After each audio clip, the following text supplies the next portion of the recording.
The haunting of Shaniwarwada Fort. In the heart of Pune, India, stands a magnificent yet ominous structure, the Shaniwarwada Fort.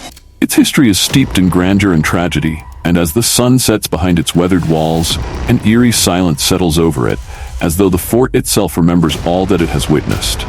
Built in 1732 by the powerful Maratha Empire, Shaniwarwada was meant to be a seat of power, a fortress of glory.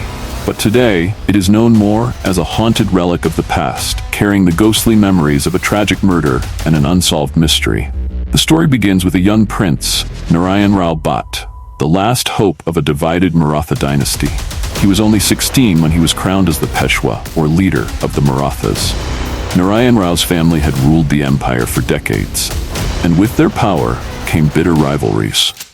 His youth and inexperience made him vulnerable to the ambitious and scheming figures around him, especially his own uncle, Raghunathrao, and his aunt, Anandibai, who coveted his throne. What started as mere political tensions would soon turn deadly. Shadows of betrayal. As Narayanrao settled into his new role, he quickly began to assert himself, often disagreeing with his uncle Raghunathrao on critical decisions.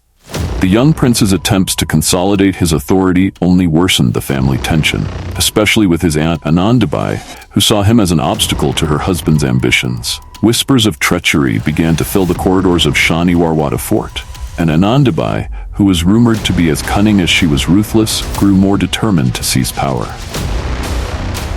It is said that Anandibai saw her opportunity during a time when tensions between the young Peshwa and his uncle Raghunathrao reached a peak. She conspired with a group of guards to carry out a deadly plan. According to legend, Anandibai intercepted a message meant for the guards, which originally instructed them to dar pakad, a Marathi phrase meaning hold him. But with a stroke of a pen, she altered it to read mar pakad, kill him. That one word changed the fate of Narayanrao and cast a dark shadow over the fort forever. The night of the assassination. It was a moonlit night, calm and deceptively quiet. As Narayanrao rested in his chambers, unaware of the horror that awaited him, the assassins, believing they were carrying out an order from the highest authority, stealthily entered his room.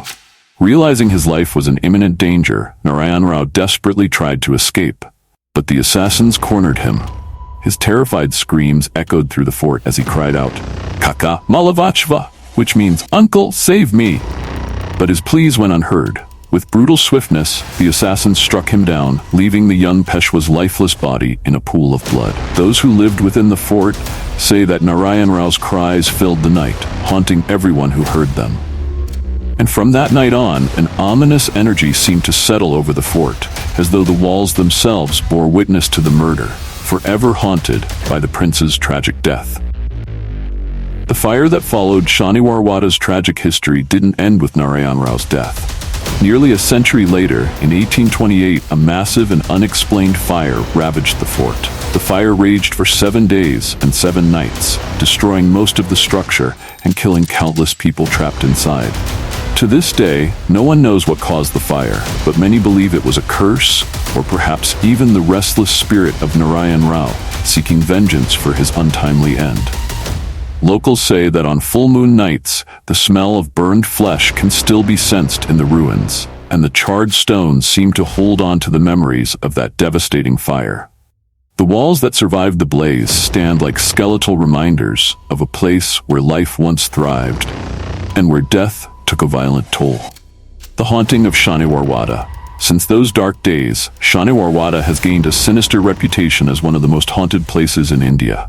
Every month, on the night of the full moon, people claim to hear the desperate cries of a young boy calling, "Kaka, vachva." Even after nearly 300 years, it's as if Narayanrao's spirit is still trapped within the walls, eternally crying for the help that never came. Many visitors who have dared to explore the fort at night report feeling a chilling presence, as though someone is watching them from the shadows. Some say they've heard whispers in Marathi, eerie footsteps echoing through the empty halls, or felt an unexplainable coldness near the spot where Narayanrao was killed. Shadows flicker in corners where there should be none, and ghostly apparitions have been sighted roaming the fort grounds. Those who visit the fort often leave feeling a profound sense of sorrow, a lingering heaviness in their hearts. It's as if the walls themselves mourn the life of the young Peshwa, taken too soon by betrayal and deceit. The fort is closed to the public after sunset, a rule that only adds to its mysterious allure. Locals warn against staying too late, saying that those who disrespect the spirits that reside there might find themselves haunted, carrying home more than just memories of the old fort. The legacy of the haunted fort. Today, Shaniwarwada is a popular tourist destination, but it's not the grandeur of the Maratha Empire that brings people to its gates. It's the legend of the ghost that cries out for justice. Paranormal investigators, thrill seekers, and tourists from around the world come to experience the haunted fort firsthand. But few leave untouched by its tragic history. The air within Shaniwarwada feels thick with secrets, as though every stone and shadow is bound to the memory of that fateful night. The fort stands as a haunting reminder of power, betrayal, and the cost of ambition. While the Maratha Empire it once housed is long gone, the restless spirit of Narayanrao remains, echoing through the centuries, a ghostly guardian of Shaniwarwada Fort's darkest secrets.